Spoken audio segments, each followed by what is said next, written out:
Entonces, ¿qué es lo que vamos a ver? Toda la estructura de esto.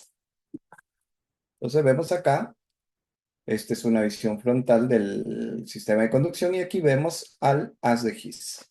¿Dónde está ubicado el haz de His? Está ubicado en una posición subepicárdica, en donde en lo que es la cara posterior de la aurícula derecha. Y que es del nodo sinusal, van a ser pues los haces internodales, ¿no? Anterior, medio y posterior, y un haz accesorio que se va hacia la aurícula izquierda, que se llama el haz de Bachmann. Aquí tenemos, confluyen todos estos en el nodo auriculoventricular, y de ahí pasa hacia los ventrículos a través del haz de His, y que se va a dividir en dos el haz de His y va a terminar en las fibras de Purkinje. Entonces aquí está el nodo sinusal, se ubica entre la musculatura de la vena cava superior, el ingreso y la orejuela derecha, ¿no? Entonces, está la orejuela derecha, la aorta, y aquí está el nodo sinusal, específicamente en la cara posterior. La localización es subepicárdica. El nodo auriculoventricular, el nodo auriculoventricular lo vamos a encontrar en un área triangular llamada triángulo de Purkinje, triángulo de Koch, el triángulo de Koch. Este triángulo de Koch que va a estar limitado por el seno coronario, por una extensión subendocárdica del, de lo que es la válvula de Eustaquio, ¿no? La válvula de Eustaquio da una extensión subendocárdica y que se va a conocer como tendón de Todaro. Y el otro, que va a estar en la cara anterior de la aurícula derecha, vamos a ver lo que es el otro lado, la válvula tricúspide. Entonces a esto se le conoce como el triángulo de Koch. Y ese es en ese triángulo de Koch donde vamos a encontrar al nodo auriculoventricular. El haz de His ingresa, pasa el nodo auriculoventricular y resulta que el haz de His va por el septum, ¿no? Va por el septum y se va a dividir en dos ramas. Una rama derecha de las de His y una rama izquierda de las de His. Esta rama izquierda da dos fascículos, anterior y fascículo posterior. ¿Ya? Seguimos. Entonces aquí está el haz de His, miren cómo está ingresando. Y la rama derecha de las de His, para irse hacia el ventrículo derecho, hay dos ramas, ¿no? Una rama que se va de frente y una rama que toma lo que vamos a reconocer como la banda moderadora. La banda moderadora nos ayuda a que el haz de His, su rama derecha, ingrese hacia el ventrículo derecho. Entonces, ¿qué decimos? La rama derecha de las de His es gruesa y se encuentra inmersa en la porción muscular del septum interventricular. Miren, de ahí se continúa hacia el ápex y se bifurca en la unión del septum y la parte anterior del ventrículo derecho, y de ahí dos ramas. Una de las ramas va por la banda moderadora que les decía y se dirige hacia el ventrículo derecho, y mientras que la otra se dirige hacia la punta. Entonces, esas dos ramas bifurcadas de la rama derecha de las de His, pero digamos una se va directo hasta la punta, pero hay una rama que se va hacia el ventrículo derecho, como les digo, por la banda moderadora. Estos a la larga constituyen un plexo, ¿no? La rama izquierda de las de His es una rama que va a tener divisiones muy, muy claras, ¿no? Y estas divisiones claras va a ser que va a tener una rama, dos ramas de división. Entonces, se divide en un fascículo anterior y en otro posterior, funcionalmente. Y el fascículo anterior, mire, recorre la cara anterior del ventrículo izquierdo hacia el ápex, formando un plexo subendocárdico en relación al músculo papilar anterior. Músculo papilar anterior. ¿Ya? En relación al músculo papilar anterior. Y el fascículo posterior se asocia al músculo, se dirige al músculo papilar posterior para luego constituir también un plexo subendocárdico en el resto del ventrículo izquierdo. Entonces, la rama de las de His, que es lo que inerva el ventrículo izquierdo, ¿no? El ventrículo izquierdo. Ahora, estas células, digamos, el nodo sinusal, el nodo auriculoventricular, las de His, la fibra de Purkinje, todos son parte del sistema de conducción. O sea, un estímulo que se sucede en el nodo sinusal va a trasladarse por las, este, eh, las fibras nodales, va a llegar al nodo auriculoventricular y de ahí se va a transmitir por las de His. Entonces, estas son células especializadas, o sea, son células musculares, ¿no? Ventricular-musculares especializadas del sistema de conducción. ¿Qué característica tienen? No tienen microfibrillas, no pueden contraerse, son células musculares, y por eso es que no pueden contraerse, por eso. Y mayor conectividad, poseen más uniones comunicantes que las células miocárdicas y transmiten impulsos eléctricos 6 veces más rápido que las células miocárdicas, ¿ven? Y tienen los del nodo sinusal, auriculoventricular, as de His, fibras de Purkinje, tienen una característica que presentan automatismo. O sea, ¿qué significa que presentan automatismo? No necesitan de estímulos externos para generar un nuevo potencial de acción. Ellos solitos empiezan a generar su propio potencial de acción. Generan impulsos eléctricos espontáneos, ¿ya? Eso se llama automatismo. Dentro de las propiedades eléctricas del corazón vamos a encontrar el automatismo, la capacidad de generar impulsos eléctricos sin necesidad de estímulos externos, ¿ya? La excitabilidad, la respuesta a estímulos eléctricos generando potenciales de acción, es la propiedad eléctrica del corazón. Entonces, ¿quién tiene propiedad de excitabilidad? Las fibras musculares ventriculares, por ejemplo. La conductividad, transmisión del impulso a través del tejido cardíaco, es una característica, una propiedad del corazón. Y también tiene una característica en especial que evita la tetania, que es un periodo refractario. Este periodo refractario es un periodo en el cual no se puede generar un estímulo, no se puede, perdón, generar un potencial de acción a pesar que podemos generar unos estímulos, ¿no? Podemos generar digamos, un impulso, pero no generamos potenciales de acción nuevos. Entonces, ese periodo de refractariedad pues va a dividirse en periodo refractario absoluto, periodo refractario relativo, ¿ya? Entonces, que eso lo vamos a ver después, pero ¿por qué es importante esto de la refractariedad? Porque nos permite evitar la tetania, ¿no? Entonces vamos a ver, aquí está, esta es una célula miocárdica. Esta célula miocárdica en la parte externa de la célula miocárdica tiene mayor cantidad de sodio y en su parte interna tiene mayor cantidad de potasio. Lo mismo va a pasar con el calcio. ¿Y cómo se va a distribuir el sodio, el potasio y el calcio? Se va a distribuir por difusión, por difusión. Pero el potasio se difunde siguiendo una gradiente. No necesita de, de qué, de estímulo para aperturar o cerrarse, ¿no? Simplemente se deja llevar, o sea, se apertura siguiendo una gradiente. Entonces siguen una gradiente del potasio, y esto es importante, ¿no? Entonces, ¿quién es el electrolito que regula el equilibrio? El equilibrio de membrana es específicamente el potasio. El sodio y el calcio sí van a tener la necesidad de generar impulsos eléctricos externos para aperturar sus canales, cosa que lo vemos. Pero el potasio, si el potasio saliera completamente, digamos, o sea, saliera siguiendo su gradiente, En algún momento de la salida del potasio habría pues un equilibrio de este gradiente, ¿no? Entre el lado interior y el lado exterior.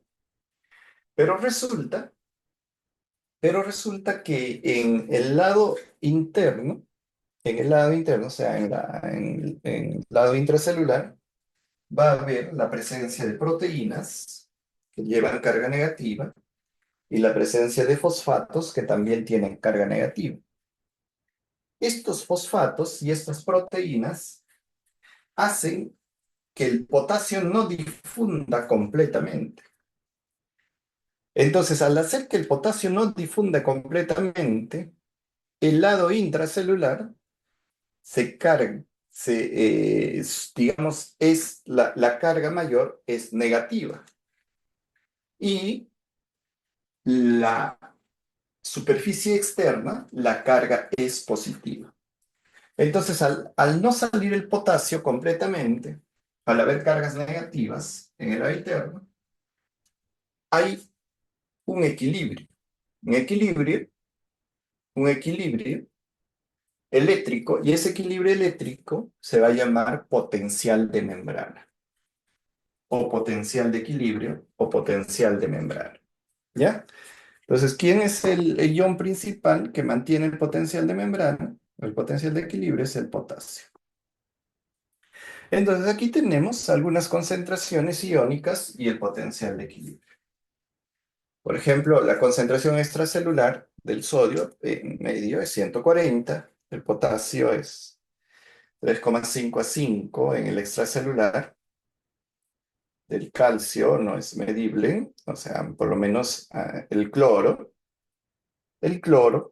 87.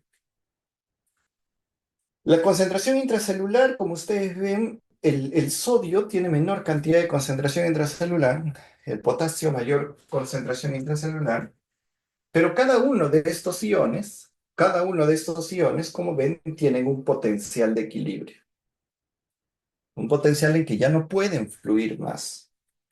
El potencial de equilibrio del sodio, como ustedes ven, es más 10 milivoltios. Del potasio es menos 93 y menos 94, muy cercano a lo que es el potencial total de la membrana, ¿no? Del calcio es más 137 y del cloro menos 28 su potencial de equilibrio. Entonces, si nosotros hablamos del potencial de equilibrio de membrana, estamos hablando del potencial de equilibrio de todos estos iones, no es de un ion en particular. Que el potasio participe más no significa que él solo haga el potencial de equilibrio. Entonces, todos estos iones se mezclan y hacen un potencial de equilibrio en común, ¿no? Pero ese potencial de equilibrio en común es lo que va a hacer que las cargas negativas en el lado interior sean mayores que en el lado exterior. Entonces, vemos lo que les decía, el potasio fluye, el potasio fluye siguiendo una gradiente. El sodio y el calcio necesitan de un estímulo eléctrico externo para generar una gradiente, o sea, para generar una apertura de los canales. Por eso es que ahí está interrumpido, como ustedes ven. Miren, acá el sodio se interrumpe, el calcio también se interrumpe. ¿Pero por qué? Porque no pueden ingresar siguiendo su gradiente. ¿Ya? Entonces, el calcio y el sodio tienen necesidades de estímulos externos. Entonces, vamos a ver algunos conceptos de lo que es equilibrio de la membrana, despolarización de la membrana, repolarización de la membrana, hiperpolarización de la membrana. Entonces, las potenciales de reposo y de acción, el potencial se mide poniendo en el lado interior, en el citosol, se ponen estos electrodos, estos microelectrodos, que van a medir lo que es el cambio de polaridad en el lado del citosol. Entonces, ¿esto qué va a generar? Va a generar que cuando esté en equilibrio, o sea, cuando el potasio, la carga positiva es mayor que en el lado interior, a este equilibrio se va a llamar potencial de membrana o potencial de reposo. Aquí lo que les decía, el sodio-calcio necesitan de estímulo y aquí está un potencial de membrana, menos 90. Menos 90 milivoltios es un potencial de membrana que lo vamos a encontrar en lo que vamos a reconocer después como las fibras rápidas, fibras ventriculares rápidas. Menos 90 milivoltios, ese es su potencial de membrana. Entonces, ¿qué les decía? Cuando hay un estímulo, por eso aquí el sodio y el calcio no, miren, no ingresan, pero cuando hay un estímulo, el sodio y el calcio pueden ingresar y pueden llegar, digamos, a despolarizar a las fibras miocárdicas hasta un voltaje de más 10 milivoltios, en donde algunos dicen más 20 milivoltios, o sea, de menos 90 pasan hasta más 20, más 10 milivoltios, haciendo que esos canales de sodio que están abiertos, esos canales de sodio se cierren, ¿no? Alcanzan su punto de equilibrio. Entonces, ¿qué es el potencial de reposo? Es la energía que aparece, dice, de la diferencia de carga eléctrica entre el interior y el exterior de la membrana celular, ¿no? Esa diferencia de carga eléctrica es generalmente negativa. Y el potencial de membrana, potencial de equilibrio de las fibras rápidas es menos 90 y de las fibras lentas es menos 60, el potencial de equilibrio. Este potencial de reposo está dado por los potenciales de difusión de potasio, por la permeabilidad y el gradiente eléctrico. Fíjese acá lo que les decía.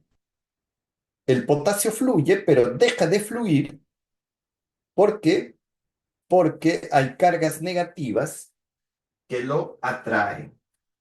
Hay cargas negativas que lo atraen y que es para que se mantenga en el interior de la célula.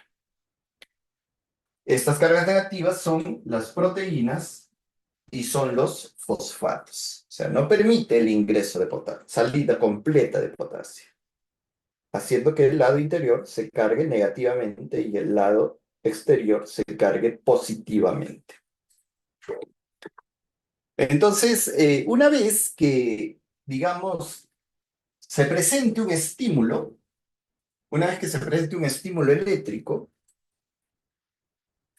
estas células que están en reposo van a cambiar, va, va a cambiar, digamos, hasta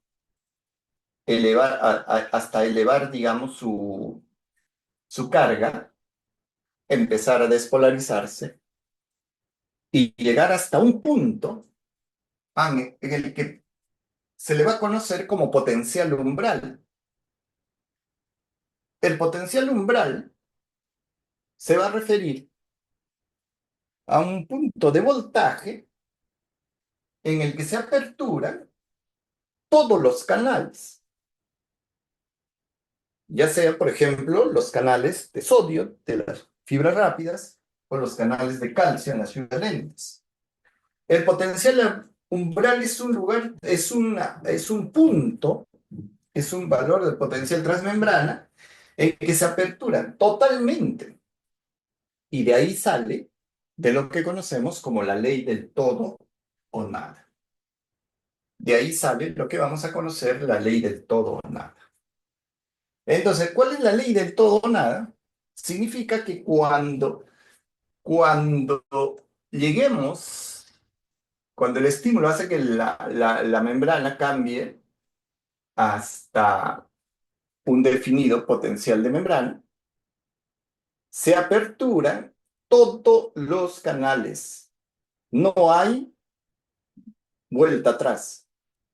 O sea, ya no puedo yo mantener que los canales se cierre o tratar de cerrarse. Por eso se llama la ley del todo o nada. Llegas a un potencial umbral y necesariamente se abren todos los canales. Entonces, una vez que llegamos al potencial umbral, generamos un ingreso, ya sea de sodio o de calcio, dependiendo del tipo de fibra, y que va a generar un cambio bastante rápido, ¿no? Bastante rápido de lo que es la, la carga en la membrana. A ese fenómeno se va a llamar despolarización. O sea, va a haber una despolarización rápida, o sea, que va a hacer que ingrese el sodio o el calcio cambiando, cambiando el voltaje de lo que está en el potencial umbral, por ejemplo, -60. En la fibra rápida se permite el ingreso rápido de sodio y va a generar, pues, todo un sistema de despolarización y repolarización que lo vamos a conocer como potencial de acción. ¿Ya? Potencial de acción. Entonces, ¿qué va a suceder si se aperturan los canales de sodio, de calcio? Y de ahí se empiezan a aperturar los canales de potasio, de calcio, potasio nuevamente. Y toda esa figura de cambios de voltaje súbitos se le llaman potenciales de acción. ¿Ya? Entonces, eso vamos a ir viendo en los siguientes gráficos. Hay conceptos importantes que tenemos que ver antes de continuar, ¿no? ¿Qué es la despolarización? Es el cambio de voltaje, haciendo que el lado interno tenga una carga positiva y el lado externo sea negativo. Hiperpolarización, cuando, por ejemplo, si yo tengo un potencial transmembrana de menos 60, yo llegue a -70, -80. Entonces, ese fenómeno en que la carga del citosol se haga más negativa se llama hiperpolarización. La corriente de entrada es el flujo de carga positiva hacia el interior de la membrana, hacia el interior de la célula. Es el flujo de carga positiva. O sea, esto nos dice, por ejemplo, cuando se aperturan los canales de sodio, hay un flujo de entrada del lado externo al lado interno bruscamente. Es el flujo de entrada. Y corriente de salida, esto es explicable cuando las cargas positivas salen del interior, las cargas positivas salen del interior hacia el exterior. A eso se llama corriente de salida. Y la corriente de salida, ¿qué es lo que sucede? La carga positiva sale del lado interior al exterior. Y las corrientes de salida, pues, hiperpolarizan el potencial de membrana. ¿Ya? Porque como sale potasio en cantidades, pierde cargas positivas el citosol y se carga de cargas negativas. Y a esto pues hace que la membrana sea más negativo, se hiperpolariza. Por ejemplo, el flujo de potasio es el exterior de la célula, ¿no? Eso es un ejemplo. Nosotros habíamos hablado entonces de los flujos del potasio, que es por gradiente, y el flujo de sodio, ¿no? Que es a través de unos canales iónicos. Este flujo de sodio, ¿qué es lo que va a hacer? Va a aperturar unos canales dependientes de voltaje, dependientes de voltaje. Se hizo un modelo que se llama HH, donde se vio que estos canales tenían dos compuertas. Una compuerta de activación y otra compuerta de inactivación. Entonces, ¿qué resulta?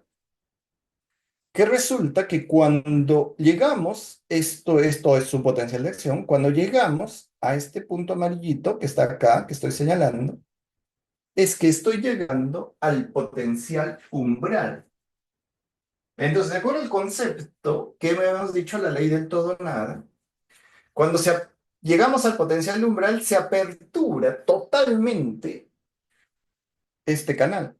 O sea, miren, la M, o sea, la compuerta de activación se apertura y la compuerta de inactivación también se apertura, permitiendo el flujo intenso de sodio del exterior hacia el interior.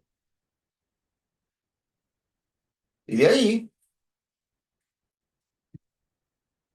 cambia el voltaje desde -60 o -40, por ejemplo, hasta un punto en que ya el flujo de sodio no se puede dar. Y esto, por ejemplo, es +10 milivoltios, o algunos dicen +20 milivoltios. Es este punto amarillo. Es en este punto amarillo en que, o sea, +10 o +20 milivoltios, es en ese punto en que los canales de sodio que están en un estado abierto se inactivan, resultando que la compuerta de inactivación se cierre, la activación se quede abierto, pero lo inactiva al sodio. O sea, ya no ingresan más sodios.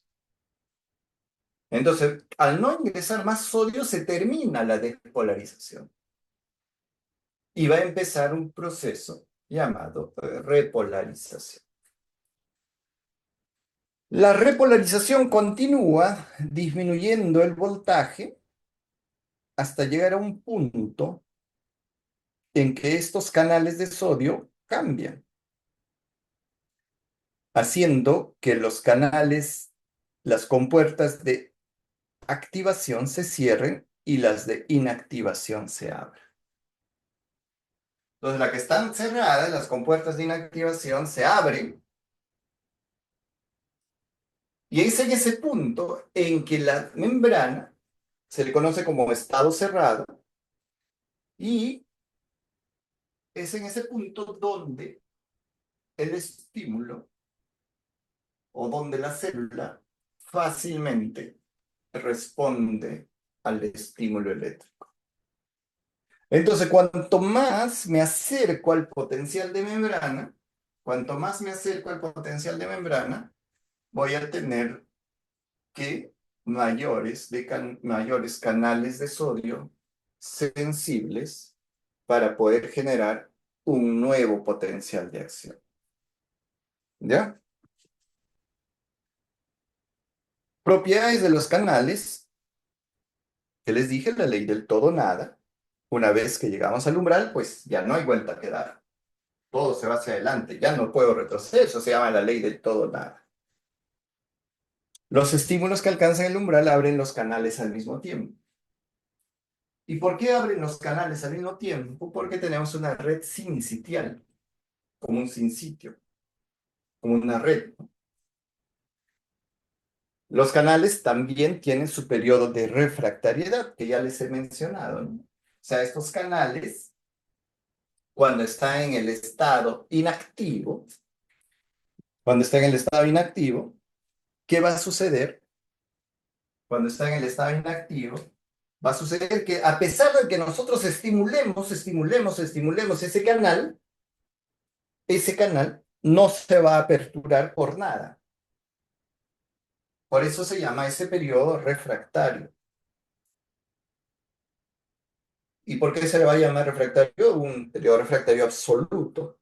Porque a pesar de que yo lo estimule, no puedo generar un nuevo potencial de acción, ¿no? Pues digamos, esa característica tienen esos canales, refractariedad. Y son canales dependientes de voltaje. ¿Por qué? Porque una vez que llego hasta -90, voy a encontrar un canal sensible. Cuando llego, por ejemplo, a más 10 milivoltios, estos canales se van a inactivar. Cuando llego a menos 60 milivoltios, que es el potencial umbral en las fibras rápidas, estos canales se van a aperturar. Por eso dice que es dependiente de voltaje. Miren acá, no es una célula miocárdica, pero miren qué es lo que sucede. El canal de inactivación está abierto, el de activación está cerrado. ¿Y qué va a suceder cuando genere un estímulo eléctrico? Voy a hacer que haya un cambio, ¿no? Ese cambio es un cambio que permite que pequeñas cantidades de sodio pueden ingresar y hacer que el potencial de membrana, en este caso es figurado, está de menos 70, llegue hasta menos 55. Y se van a aperturar completamente los canales, las compuertas de activación e inactivación se van a abrir de par en par y va a generar el ingreso de sodio, generando una fase de despolarización rápida, ¿no? Rapidísima. ¿Ya? Y cuando ya llego en este caso, por ejemplo, esto no es una célula miocárdica, pero llega, por ejemplo, en este caso, a más 30 milivoltios. Y este lado, más 30 milivoltios, las compuertas cambian y pasa este canal a un estado inactivo. Al pasar a un estado inactivo, termina la despolarización y se da inicio a la repolarización. Se da inicio a la repolarización.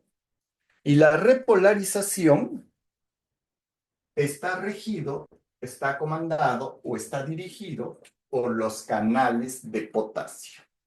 Por los canales de potasio. Veamos, aquí está la ley del todo nada y la refractariedad, que son las propiedades de los canales, ¿no? Ya les he dicho. ¿Ya? Entonces, veamos acá, diferencias de potenciales de acción. Varían entre todas las células nerviosas tienen un diferente potencial de acción, las células musculares, esqueléticas, un diferente. Y miren las células cardíacas ventriculares.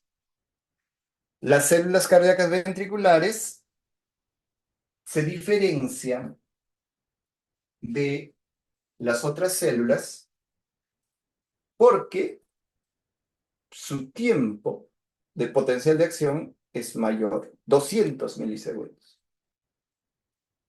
Tienen una meseta que evita la tetania, tienen periodo refractario, los demás no pueden llegar a los estímulos fácilmente, pueden hacer que se generen nuevos potenciales de acción. Esa es la diferencia, ¿no? El ventrículo su potencial de acción es más prolongado.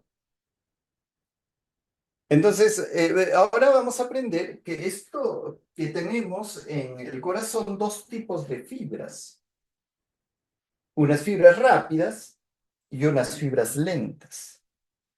Las fibras rápidas, ¿qué van a hacer? Van a ser los músculos ventriculares, auriculares, ventriculares, ¿no? Y del sistema His-Purkinje.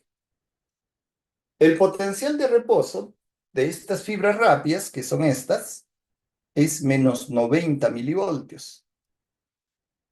Y las fibras lentas, que lo vamos a encontrar en el nodo sinusal, en el nodo auriculoventricular, su potencial de reposo o de equilibrio va a ser de menos 60 milivoltios.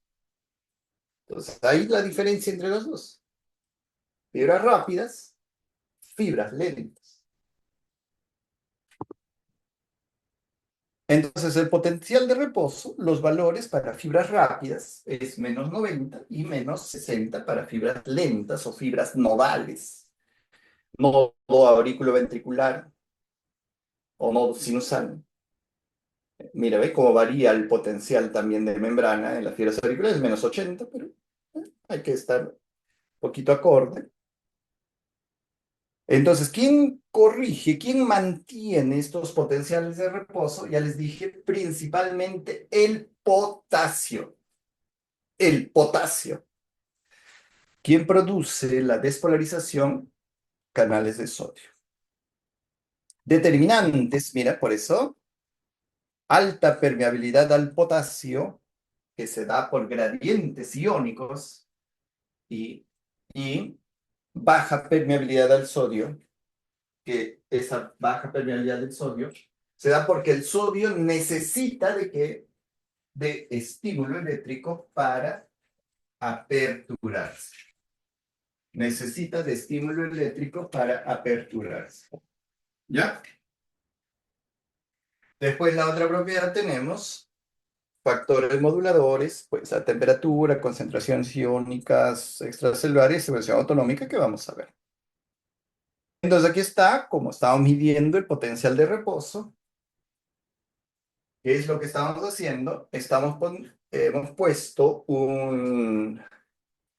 aquí el microelectrodo a nivel intracelular y nos ha marcado que el potencial de reposo transmembrana es -90 milivoltios.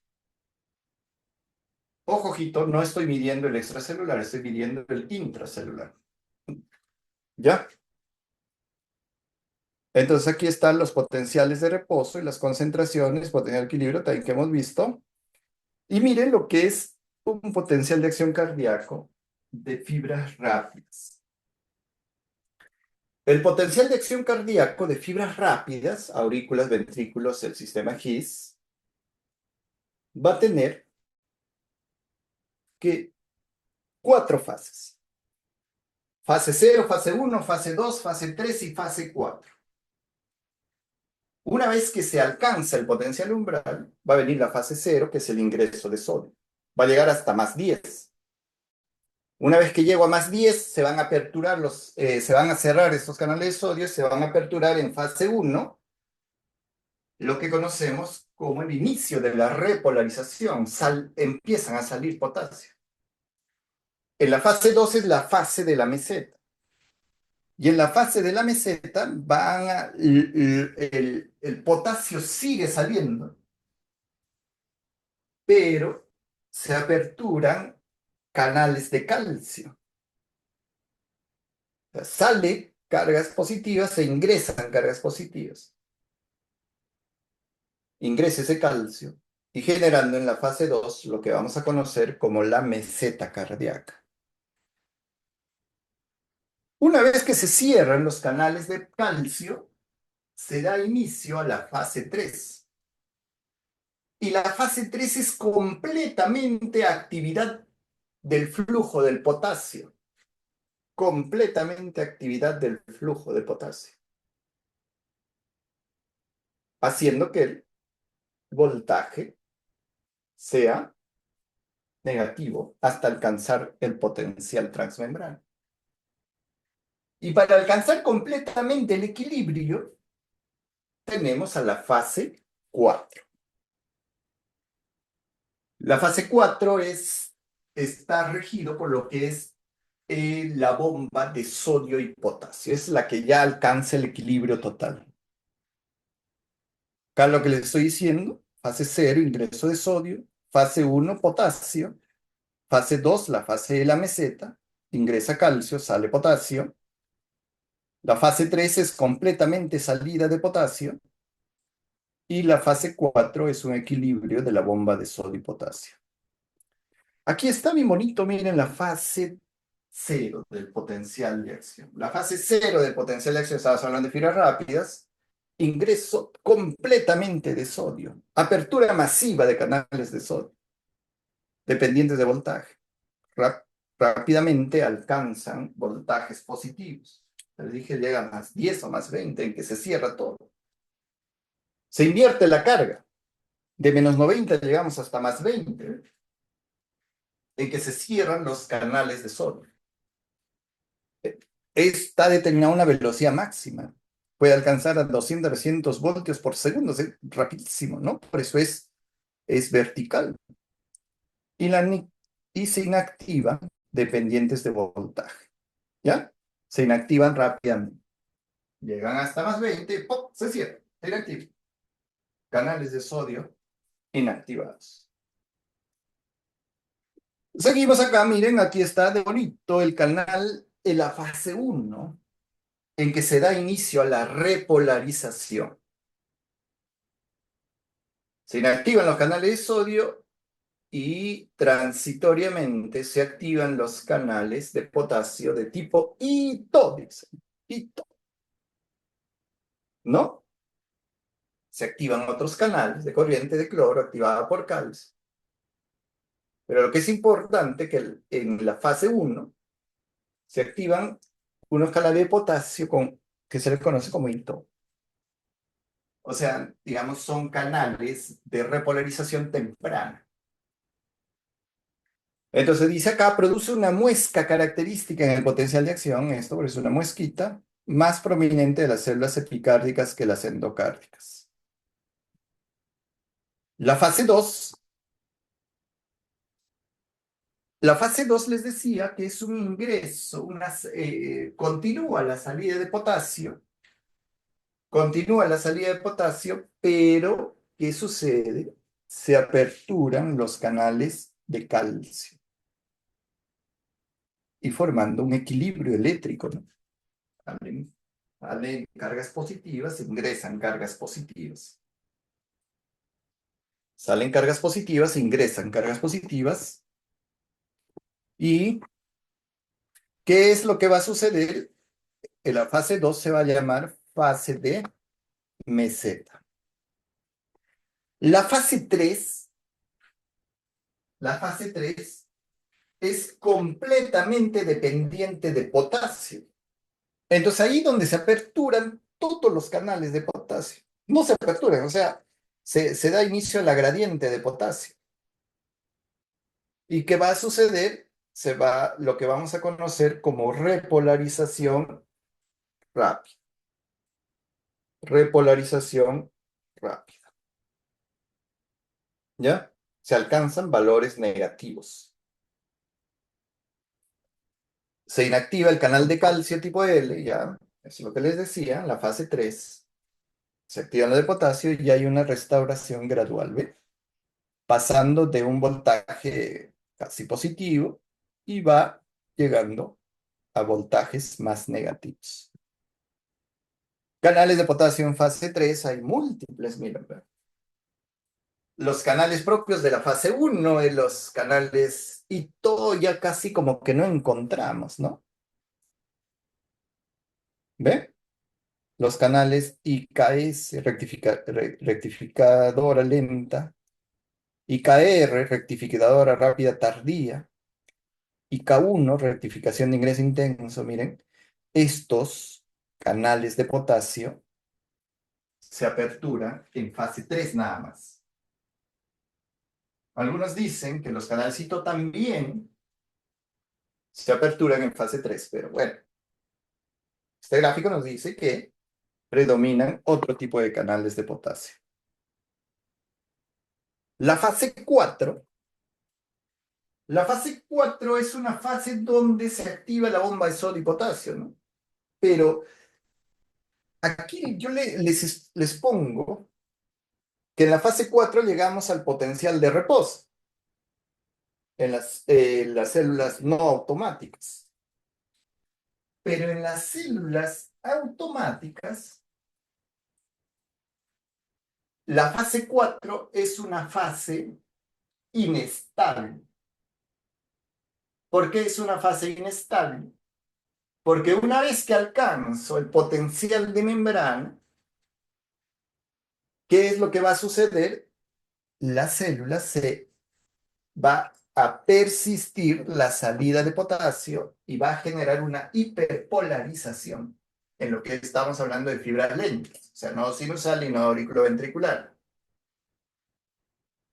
Y generando una suerte de activación autonómica, o sea, no necesitan estímulos, esa repolarización con hiperpolarización, ¿qué es lo que está generando? Está generando un automatismo. ¿Ya? Está generando un automatismo. Y esto, despolarización espontánea en las células marcapaso, por eso les decía. Y bueno, la fase 4 es un balance iónico entre entrada y salida, pero digamos en las fibras lentas, esta fase 4 es más inestable. En la fibra rápida sí es estable. Aquí está, potencial de acción de fibras lentas, potencial de acción de fibras lentas, donde lo encontramos en el nodo sinusal y el nodo auriculoventricular. Y aquí les decía, ¿no? Que a diferencia de las fibras rápidas, la fase 4 es inestable. Esta fase 4 inestable, ¿qué es lo que sucede? ¿Es a consecuencia de qué? Porque la célula en la fase 4, vamos a ver primero la fase 0, alcanza, o sea, la fase 4 se inicia la despolarización hasta alcanzar un umbral de -40. Ya sería -60, llegamos hasta -40. Y de esos -40, ¿qué es lo que pasa? Así como las fibras rápidas generan la entrada de sodio, aquí se da inicio a la entrada de calcio. En las fibras rápidas no hay fibras lentas no hay meseta, sino directamente a una fase 3 de repolarización. Ingresas a una fase 3 de repolarización. ¿Ya? Entonces tenemos una fase 0 de ingreso de calcio y una fase 3 de repolarización. Pero esta fase 3 de repolarización, una vez que va a llegar hasta alcanzar el potencial de membrana, o sea, -60, va a seguir abiertos los canales de potasio, haciendo que la fase 3 produzca una hiperpolarización. Genera una hiperpolarización llegando hasta -60, -80. Y es en ese momento en que llega hasta -60, -80, que va a encontrar canales de sodio sensibles que se van a aperturar, haciendo o sea, iniciando la fase 4, ¿no? Y generando una pendiente. O sea, la fase 4 se da inicio porque como ya han llegado a voltaje de -80, ya pude encontrar canales de sodio sensibles, se apertura gradualmente. Y una vez que voy ascendiendo, voy encontrando ya canales de calcio, voltajes sensibles. Y finalmente llego hasta el potencial umbral, que es -40. Todo ese recorrido ya es la fase 4. Entonces, el punto máximo de hiperpolarización en la fase 3 se llama potencial diastólico máximo. Ese es el punto máximo de hiperpolarización. El ascenso es la fase 4. Y la fase 4 es la que va a generar una pendiente. Cuanto la pendiente está mucho más, digamos, vertical, más parada, hay mayor ángulo de esta pendiente, se van a generar más rápidamente potenciales de acción. Y cuando esta pendiente está disminuido, o sea, está de menos ángulo, estos potenciales de acción se van a generar en menor cantidad. Entonces, vemos acá lo que les decía, se alcanza -40, calcio, repolarización, potasio, y generando este potasio, generando una hiperpolarización. Esta hiperpolarización ha encontrado canales de sodio sensibles y finalmente canales de calcio, también voltaje dependientes, hasta alcanzar -40 y se da inicio a otro potencial de acción, de ingreso de calcio, de ingreso de calcio. A esta particularidad de generar su propio potencial de acción, a esta particularidad se le llama automatismo cardíaco. A esto se le conoce como automatismo cardíaco. ¿Ya? Seguimos. Aquí están las corrientes de marcapasos. Vea que cuando va pasando se hiperpolariza y que va a encontrar unos canales de sodio que se le conoce como canales IF o canales alegres, ¿no? Entonces una corriente mixta de sodio, pues el potasio sale, el sodio, o sea, si encontramos canales voltajes sensibles, por eso se activan por la hiperpolarización y contribuyen al 20% de la función de marcapasos. O sea, inicia, pues, se genera un nuevo potencial de acción sin necesidad de un nuevo estímulo eléctrico. Ellos generaron su propio estímulo, automatismo cardíaco, donde se van a localizar en el nodo sinusal, en el nodo auriculoventricular y en el sistema His-Purkinje, principalmente el sinusal. Esta corriente de marcapasos puede estar regulada por adrenalina. ¿Cómo así se regula por adrenalina? Se genera, se genera, digamos, mayor sensibilidad a estos canales de sodio, haciendo que la pendiente de la fase 4 sea más rápida y aumente su pendiente. Y está inhibida por la acetilcolina, disminuyendo el ingreso.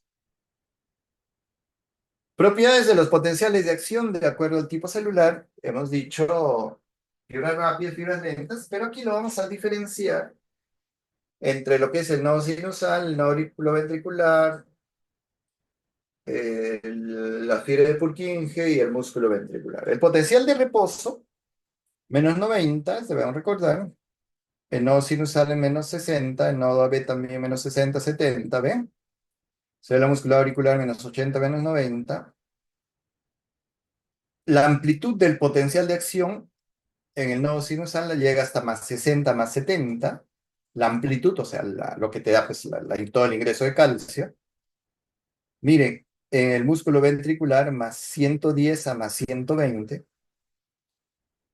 Esa es la amplitud, ¿ya? En milivoltios.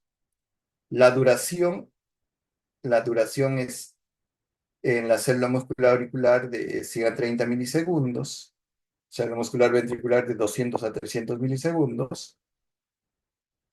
Y aquí están algunas características de los potenciales de acción, ¿no? Por ejemplo, el nodo sinusal y el nodo auriculoventricular son fibras lentas, no tienen fase 1, fase 2, tienen fase 0 y fase 3.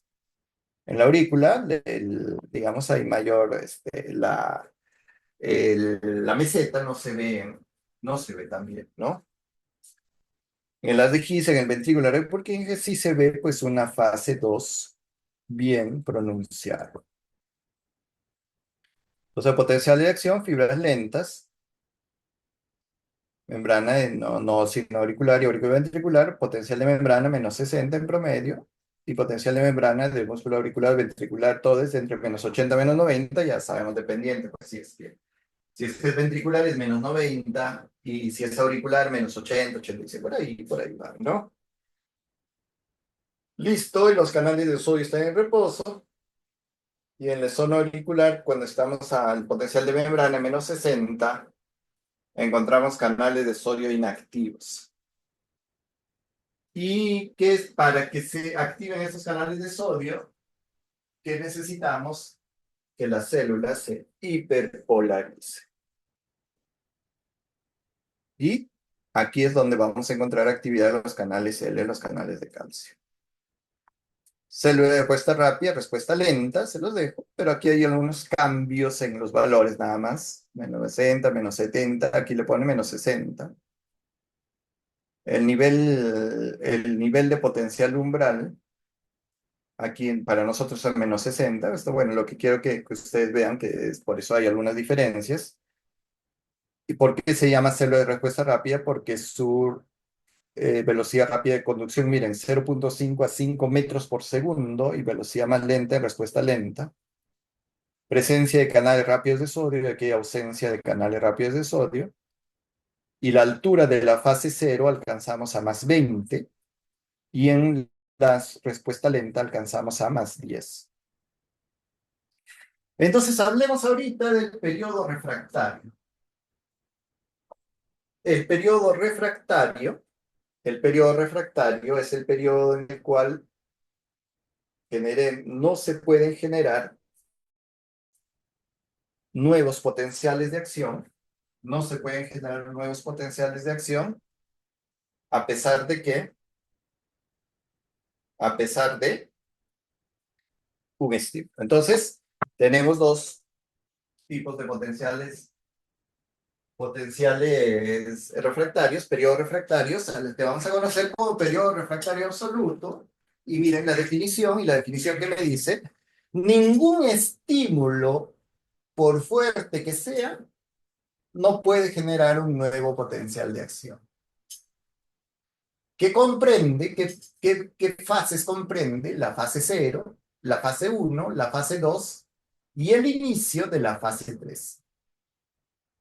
A todo este periodo, a todo transcurrir, se llama periodo refractario absoluto. Y allí casi comenzando ya la fase 3, un poquito más, va a comenzar el periodo refractario relativo. El periodo refractario relativo, fase 3, acá más o menos, empieza. ¿Y qué es lo que se dice del periodo refractario relativo? Donde un estímulo lo suficientemente importante puede generar un nuevo potencial de acción. Pero este potencial de acción va a ser más intenso cada vez que la membrana sea más negativa. Entonces, por ejemplo, si yo genero un estímulo acá, el potencial de acción que voy a generar es un potencial de acción pequeñito. Pero cuanto yo más me acerque a mi potencial de membrana, el nuevo potencial de acción que voy a generar es un potencial de acción grande, ¿no? Mayor. Hay un periodo que está antes de llegar al potencial de membrana. Y este periodo previo se le conoce como periodo de excitabilidad supranormal. Periodo de excitabilidad supranormal, donde un estímulo débil es capaz de producir un potencial de acción a la fase terminal de la fase 3 y el principio de la fase 4. O sea, un estímulo débil, un estímulo por más pequeño que sea, puede generar un nuevo potencial de acción. Entonces, el periodo refractario del ventrículo es de 0,25 a 0,30 segundos, ¿no? Y el periodo refractario relativo es aproximadamente 0,05 segundos. Entonces, aquí hay un concepto, este PRA, que es periodo refractario absoluto. Este PRE es periodo refractario efectivo. PRR, periodo refractario relativo, y PSN, periodo supranormal. Absoluto, ya les dije. Relativo también, y lo que nos faltaría explicarles el periodo refractario efectivo. Está definido como el tiempo durante el cual un estímulo no produce respuesta propagable, incluye el periodo refractario absoluto y parte del periodo refractario relativo. A eso lo que vamos a conocer como periodo refractario efectivo. Entonces, como les decía, miren acá, si yo voy a generar un estímulo, acá en la fase 3 voy a generar un estímulo pequeño, pequeño, y cada vez que me acerco al potencial de membrana, voy a generar un potencial de acción cada vez de mayor amplitud. Entonces, en las fibras lentas también tienen su periodo refractario. Aquí está el periodo refractario efectivo, pero hay un efecto que se llama refractariedad post-repolarización. Entonces, ¿qué dice? Es un fenómeno donde el periodo refractario se extiende más allá de la repolarización completa. La célula ha recuperado su potencial de reposo, pero aún no puede ser estimulada efectivamente, ¿no? Entonces, en las respuestas lentas puede haber esto, ¿no? Esta refractariedad por repolarización puede estar dada por causas, recuperación lenta de canales de sodio desde la inactivación, por infartos de miocardio, isquemias y efectos de fármacos antiarrítmicos clase 1. ¿Ya? Estos pueden ocasionar una refractariedad por repolarización. Entonces, miren acá, ¿qué es lo que estoy haciendo? Estoy generando un estímulo en fase 3. Cada vez que yo me acerco al potencial de membrana, voy a generar nuevos estímulos o perdón, no estímulos, nuevos potenciales de acción cada vez mucho más grandes. El periodo refractario relativo, entonces, ¿quién tiene el periodo refractario relativo más largo? Es en el ventrículo, el periodo refractario, digamos, total, ¿no? 200 a 300 milisegundos, el periodo refractario, el total, no relativo necesariamente, y las aurículas 150. Este periodo refractario, digamos, el absoluto relativo, efectivo, todos estos se relacionan con la frecuencia. Dice que a mayor frecuencia, menor duración del periodo refractario. Factores moduladores de este periodo refractario, la temperatura, el pH, concentraciones iónicas y estimulación autonómica afectan la duración. Es relevante porque este periodo refractario sí es relativo, o sea, fase 3 principalmente, porque actúan los antiarrítmicos clase 3, prolongan el periodo refractario, prolongan el periodo refractario. Hay una relación que existe entre el potencial de acción y el electrocardiograma. El electrocardiograma va a tener una onda P, o sea, la onda P, que la onda P va a ser la despolarización auricular. Va a haber un intervalo que vamos a ver después, ya el día viernes, que vamos a encontrar un periodo de el intervalo PR de la conducción auriculoventricular, una onda Q de la despolarización del septum, un complejo QRS de la despolarización ventricular, un segmento ST de la fase 2 de la meseta, y una onda T que es la fase 3 completamente, que es la repolarización ventricular. ¿Por qué es importante?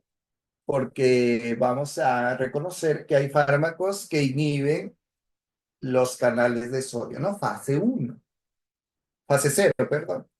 Licodaína, flequinamina, propafenona inhiben el automatismo del sistema His-Purkinje. Bloqueadores de canales de calcio, fase 2. Verapamil o diltiazem hacen que bloquean el nodo sinoauricular, pudiendo producir bradicardia. Entonces aquí tenemos algunos antiarrítmicos, ¿ven? Clase 1 bloquean canales de sodio, clase 2 bloqueantes beta-adrenérgicos, clase 3 prolongan la repolarización o prolongan el periodo refractario y clase 4 bloquean los bloqueantes de canales de calcio. ¿Ya? Y excitación rítmica del corazón. Vamos a, por hoy día, vamos a llegar hasta ahí nomás porque les aseguro que muchos de ustedes ya están mirando para otro lado. Y son 38 nomás. ¿Qué pasó, delegada? ¿No les has pasado la voz? No, doctor, sí se les avisó y se le pasó el link. Sí se les dijo que iba a ser a las 5. Bueno, bueno, ya. Doctor, hay un problemita, sino que es que la luz aún no llega a la universidad. Entonces Ya, hay algunos que son residentes. ajá, ya no han escuchado la clase. Uy, va. No, pero no se preocupe, de todas maneras yo he grabado la clase y se los voy a estar pasando. Ya, ya, ya, pues. Andrea, gracias, Andrea. Entonces, el día